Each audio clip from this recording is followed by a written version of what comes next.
The difference between a victim and a leader is a victim sees a job as a job and a leader sees a job as a cause. Here's the key. The more you do difficult things, the more you'll be brilliant at doing difficult things. In the mid-1980s, Steve Jobs got his design team around him, and here's what he told them. Need motivation? Watch Top 10 with Believe Nation. Top 10, I got a top 10. Got my motivation high for my top 10. Gotta learn from the wise women and men. All my life, like 9 and a 9. For my top 10, top 10, 9 and a 9. This one's for my top 10. He's Robin Sharma, and here's my take on his Top 10 Rules to Success Volume 5. Enjoy. Okay, let's kick it off with rule number 1. Be a leader. Leadership is much less a title and much more an approach to going through life. And so when you walk out in the world every day, I just want you to keep that in mind as much as possible. You can behave like a leader, which is assuming personal responsibility for your results, or you can be like a victim, which is something bad happens or something doesn't quite work out and you give away your power and you blame and you complain and you become toxic.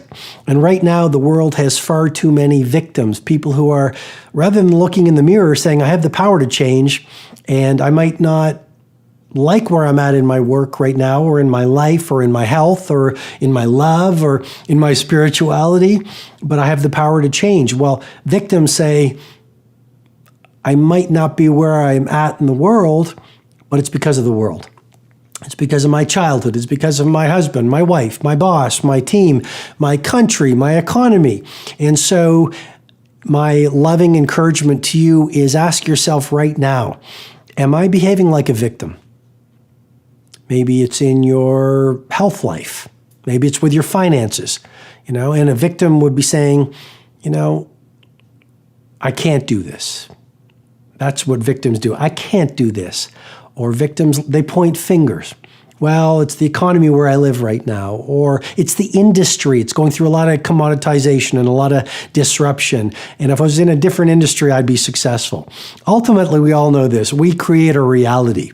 And even in the most difficult and most competitive of industries, there are people who are playing at world class, who are doing really well. Why? Because they have a different approach, because they are doing different things. And fundamentally, they're not behaving like victims, blaming and complaining and being toxic and wasting time and living in the past. They're showing up like leaders.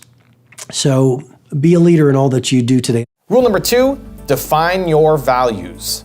Step number 2 in the process of structuring or creating this world-class life, your 5 non-negotiable values.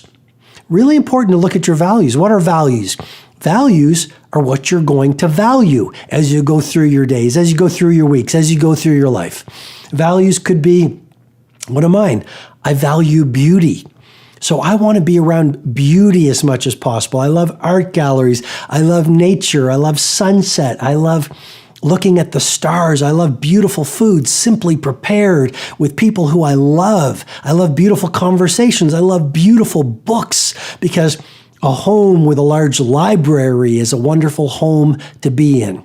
So step number 2 in this process to set yourself up for a spectacular life, what are your 5 non-negotiable values? Maybe it's you'll be around beauty every day. Maybe it's no matter what the situation is, I will always live with integrity.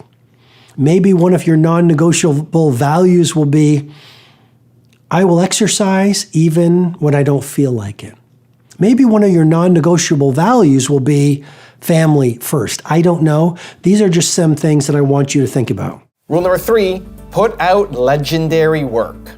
Legendary takes time.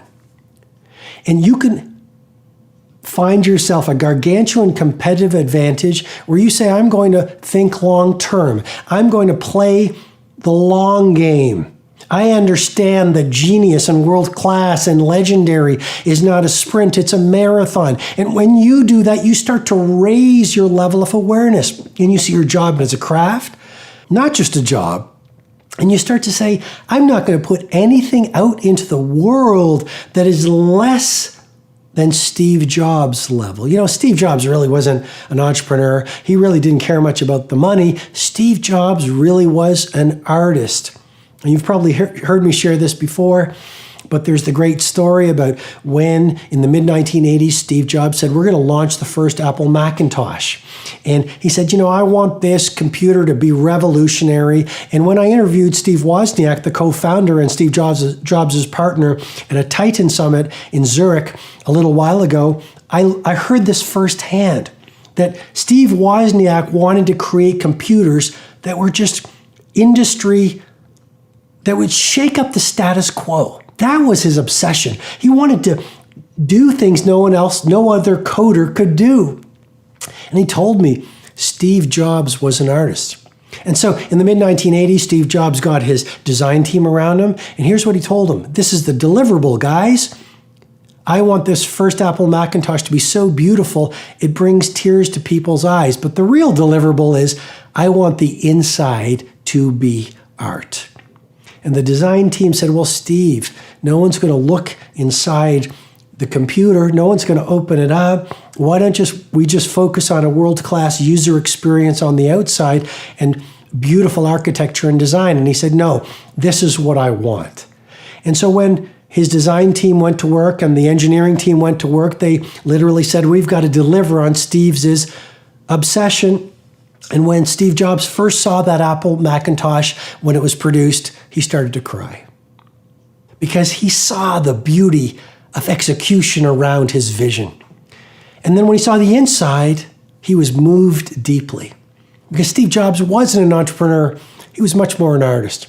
And they looked at his design team and he said, now I want you to sign the circuit board. And they said, why? And he said, because all artists sign their work. I don't know what you do. I don't know where you live. One thing I know for sure, maybe the world has not told you you are an artist, but I encourage you, see your work and anything you produce as poetry.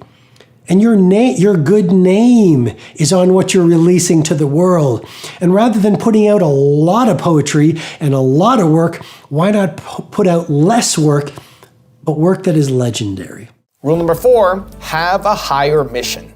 Society right now is defining success by how much you have. But Mahatma Gandhi died with less than 10 possessions. I mean, he had a spinning wheel, he had his eyeglasses, I believe he had a watch and a few other things.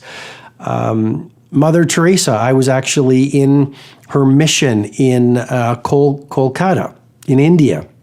And I went into her bedroom, and all she had was a very Spartan bed and a desk. And if you look at Martin Luther King Jr., these people all lived very Spartan lives and very sparse lives. Why? Because they really didn't care about accumulating things. They were on a monomaniacal mission to free the population that they were serving. It's not about accumulating things if you really want to be a hero of history. It's about finding some kind of a fiery cause that fuels your passion and that brings on your talent for the benefit of helping out as many people as possible. And in my work, I call that a cause. In my work, I call that a monomaniacal mission.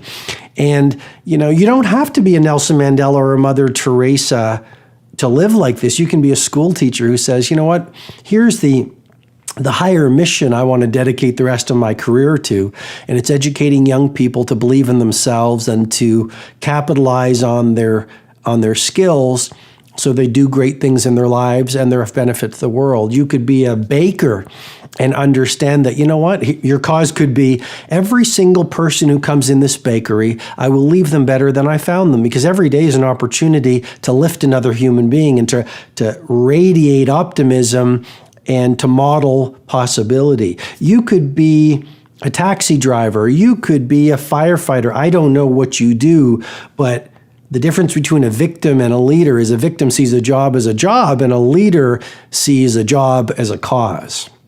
And that really is a game-changing insight. If you say, you know what, I might not be leading millions, but I am leading a team at the office, or I am leading my family, or I'm not leading anyone, but I'm a human being, and I have the capacity to walk out into the world, and in a world where a lot of people are closed, and a lot of people are negative, and a lot of people have walls, you can stand for possibility, and you can stand for high energy, and you can stand for hope, and you can stand for love. And that's a really profound responsibility and opportunity you have on your shoulders today. Also, if you want to learn how to have confidence, check out my free 254 Confidence series. The link is in the description below. And so stop resisting. I encourage you, stop resisting the natural flow of epic performance. Stop resisting the natural seasons of life. One of the real reasons we don't do the things that frighten us is because we are afraid of being judged. And so to become fearless, why not find some time every day to practice becoming fearless? Rule number 5, execute. You're like a Navy SEAL. You've got the mission plan, now you execute it. Here's the key. The more you do difficult things, the more you'll be brilliant at doing difficult things. You get better at what you practice. If you complain, you're going to be Picasso level of complaining. If you eat bad food in terms of your nutritional plan every day, you're literally going to hardwire the neural circuits so that you become Roger Federer level at eating bad food. If you're a victim or a toxic person or what people call a drama mama, and that applies to men and women, and if you do it every day for 10,000 hours, thank you Anders Ericsson who did the research on the 10,000 hour rule, you're going to be F1 driver, F1 champion driver level performance at being a drama mama. If you cut corners in your craft at work every day, you are literally hardwiring in and practicing. And if you practice it over 10 years, 10,000 hours in total, you're going to be Mozart level, Shakespeare level, Elon Musk level, Richard Branson level, Steve Wozniak level, Shaq level, Kobe level, at that, practicing mediocrity. You will get brilliant at what you practice every day, consciously and subconsciously. Rule number 6, honor your gift, manage the downside. All genius has a dark side. So whether it's a Beethoven or a Buffett, whether it's a Federer or a Serena Williams, whether it is a Jean-Michel Basquiat or a Ferran Adria, the things that allow for genius all have a downside or a dark side. Here's some examples. Someone who is absolutely brilliant at execution has a dark side to manage of impatience. Someone like Steve Jobs, who is a fanatical perfectionist, could be seen as demanding. Someone who is amazingly creative could self-sabotage with too many ideas. The key is this: honor your gift, manage the downside. Rule number 7, work on your maturity level. The vast majority of people, what they do is they are pursuing things. They derive their power by what they have in the world. They measure success by more money and a larger house and a faster car and more social status. But if you look at the so-called great ones, the history makers who have shaped humanity, they really are in an alternate universe or another orbit. They're really not fueled by the things that most people are chasing. When I look at a Nelson Mandela, for example, what I've realized is through their interior work, you know my 4 interior empires: mindset, heart set, health set, and soul set. And so through his interior work to build his internal character, Nelson Mandela got to a level of maturity that most people just don't get to. Why? Because most people are so outer focused and building exterior lives, and it's not so hip and cool and stylish anymore to build vast and undefeatable interior lives. But he did. And maybe it was a lot of his time through the suffering of 27 years of incarceration. Maybe it was the 18 years that he spent in isolation on Robin Island. The point really is, through his personal excavation, through his reflection, through his prayer, through his contemplation for so many years, he built a vast interior reservoir of strength and creativity and true versus fake power that created an inner life of incredible maturity. And so the first point really is, do whatever it takes to build a life of such maturity where it's not about your ego, but it's about lifting the world. And that's incredibly powerful, because if you base your power on things, should you lose those things, you lose your power. You're in a really vulnerable place. But if you derive your power and your self-worth and your sense of self from who you are, your moral authority, your sense of creativity, your ability to love yourself, your knowledge of the fullness of the gifts that you were born into, if that's where your identity comes from, then your world could fall apart and you still stay strong. So, first point, work on your maturity level so you get to a place where it's not about me, it's about we.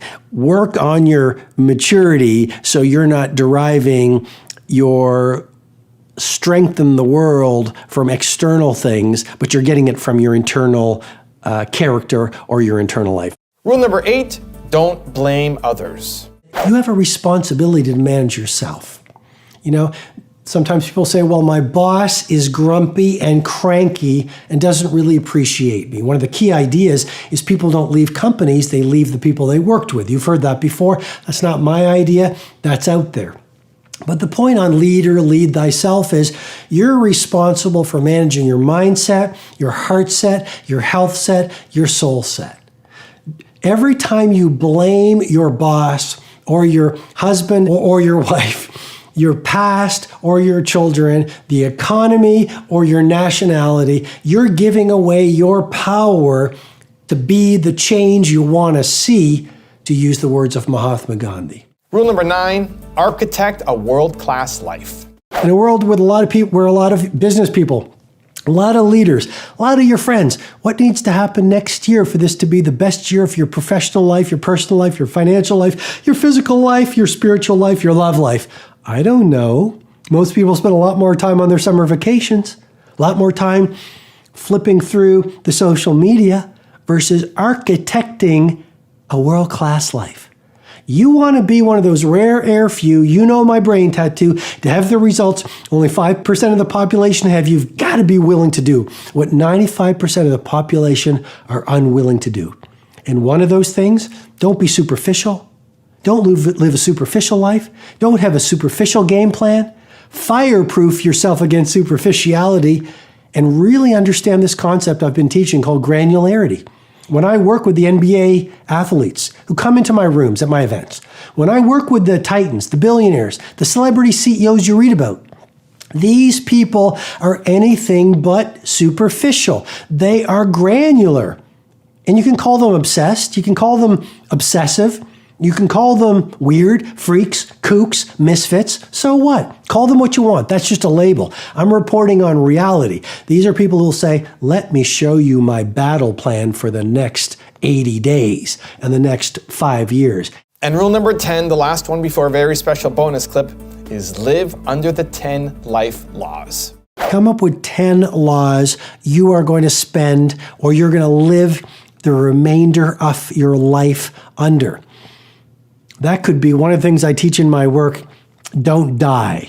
One of the secrets to legendary is longevity. So outlive your industry peers. Amazing what happens when you get into such great physical health that you just outlive everyone around you. You know, it's 90, you're 90, no, you have no competition. Imagine how easy it will be for you to dominate your field. Imagine how good you're going to be if you're 103, still rocking your game. So the point is, don't die. Protect your health. Hack aging, eat the right supplements, work out every day, run my 2 massage protocol, make sure you get fresh air. The point is simply this. One of your 10 life laws could simply be don't die. One of your 10 life laws could be give more than you take. One of your 10 life laws could be spend an hour alone building your self-relationship. I was reading Marcus Aurelius very early this morning, the great Roman emperor, and he talked about the shortness of life, but he also talked about this. Find some time every day to be amid tranquility so you could think. See, when you're in the noise, you can't think. The noise of distraction and attraction and diversion by technology. When you're alone, and I've found it's the best thing first thing in the morning, you can actually think about your values. And you can actually get to know yourself again. And you can actually breathe. And you can actually contemplate. What am I going to do today? How am I going to live? How can I make today on earth a valuable day?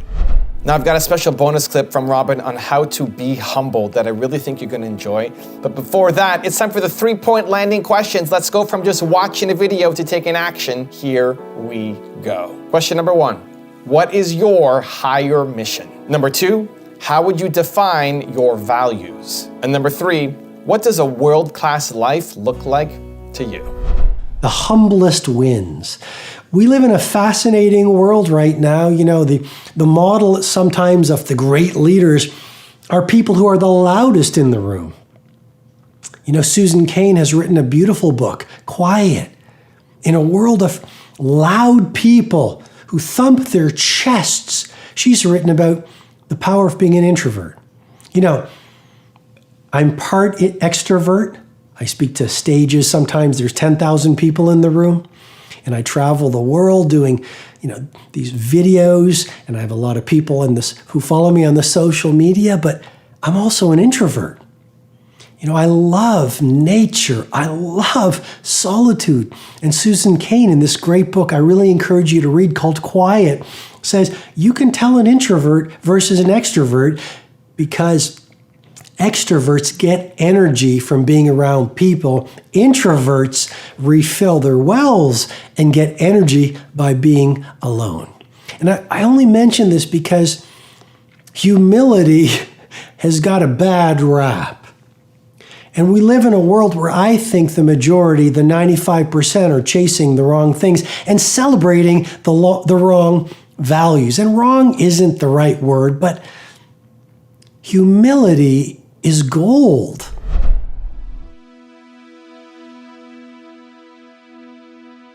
If you want another amazing video highlighting excellence in the Indian community, check it out right there next to me. I think you'll enjoy it. Continue to believe, and I'll see you there.